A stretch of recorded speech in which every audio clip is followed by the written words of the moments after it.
that was 20 years ago, Avril Lavigne. Stop. 20, right? I know, that's so insane. The But 20th anniversary is this year. I remember, maybe you don't, I remember the first time I interviewed you for a Star Lounge. We were on some remote location. Might have been a boat or something. And you performed those songs from that album in this lounge atmosphere. Do you remember that?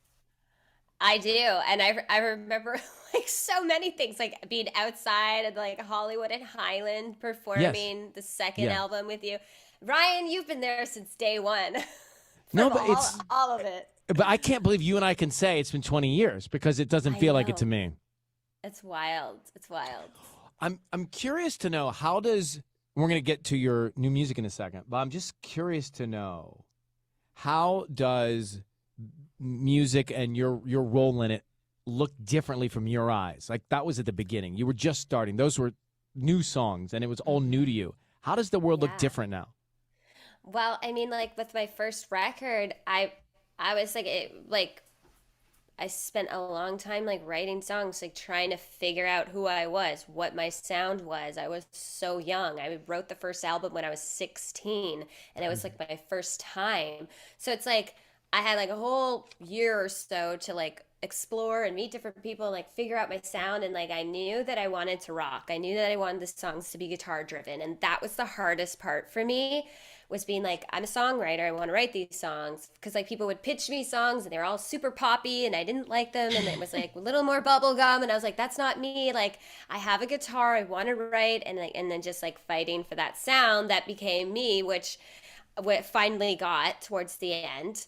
And then now it's like I've been doing this for so long, and like I have so much fun with my live shows and all my concerts and everything. So like this album from front to back, it's just like kind of like pop rock, little pop punk, like just like inspired, just like this energy of kind of like really like what my shows feel like live. Right. And I feel like in some ways this is the record I've always wanted to make. I like no holding back, live drums, like distorted guitars. Travis Barker is playing drums and on half the record. I love it so much. Co-produced. Yeah. I love it. And when you say it's the album you've always wanted to make, when did you start thinking you wanted to make an album like this?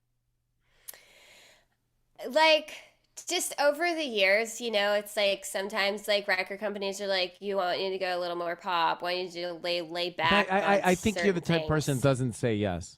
And I also am diverse with my music. And so I always am just like, you know, just let me write my songs and then we'll pick them out together. But like my last album was like more ballads and it was like introspective, and I was like writing about like what I'd gone through, and it was like deep and emotional. And like this album, it's called Love Sucks, and it's just like fun, it's sassy, like there's a message that's just like, you know, like having self-worth, being empowered, and just not letting anyone walk all over you. But it's like very lighthearted and a good time.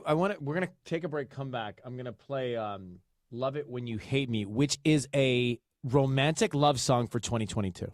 It is a romance in the lyrics. Hang on one sec. Avril Lavigne and Black Bear, Love It When You Hate Me. It is a romance song.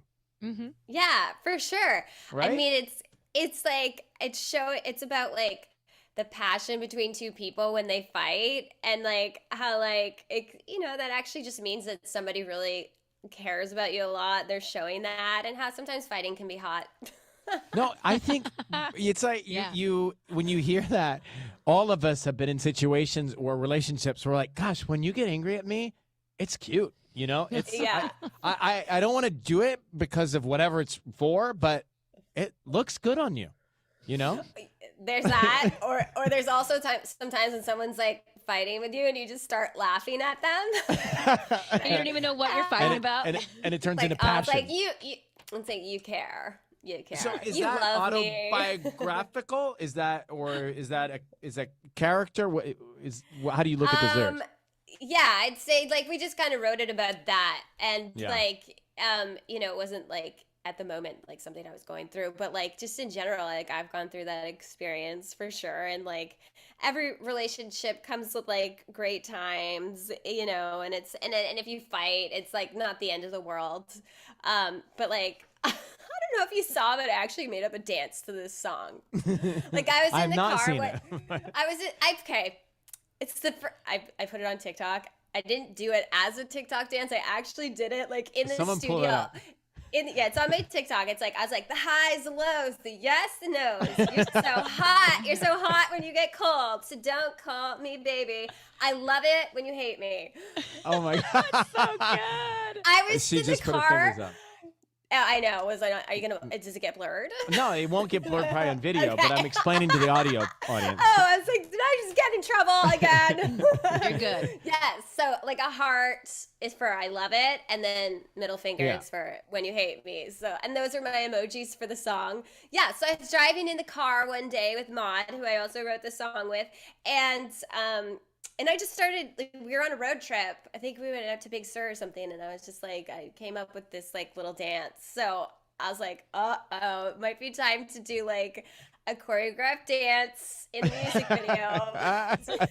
I've not seen you have that much fun in a long time. That looked like you were having a good time, especially when you get to the end with the fingers part. Love sucks. Now, I think we've all said that here.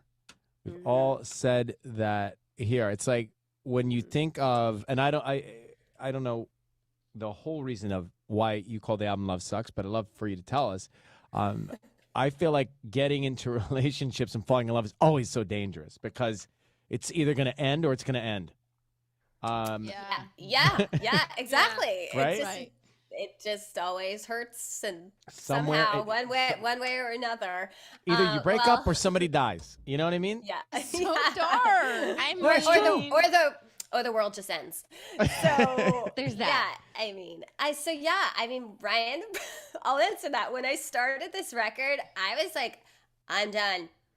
I need a hot minute. Like, I'm over love. I'm totally burnt out on it. Like, I'm just gonna focus on myself. Bought a house, moved to Malibu. I was like, I'm just gonna do me. And that Love Sucks is a song that I wrote, and it was one of the first songs I wrote for this record. And I was just like feeling exhausted. I was feeling like jaded on love, like, and feeling like, okay, this is overrated, and I'm like better off on my own right now. I mean, that didn't last long because then like immediately I got into a relationship, and I was like, great, what am I doing? Were you scared though to get into it again because of the hurt you were coming out of?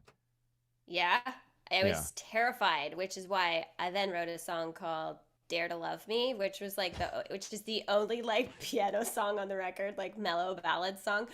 And it's just like, okay, like don't tell me you love me unless you mean it. Like, because like if you're gonna like, don't like, I don't like, it was really hard for me to go there again. I'm not gonna lie. I've never had this experience. I was so just like freaked out over, and my walls were up, and I was just like, I don't know that. But I that's can do miserable. anymore. I mean, that is like, that's rough, torturous on yourself too. Right? I'm a Libra. I love love, and I'm in a really great place right now. I'm really happy.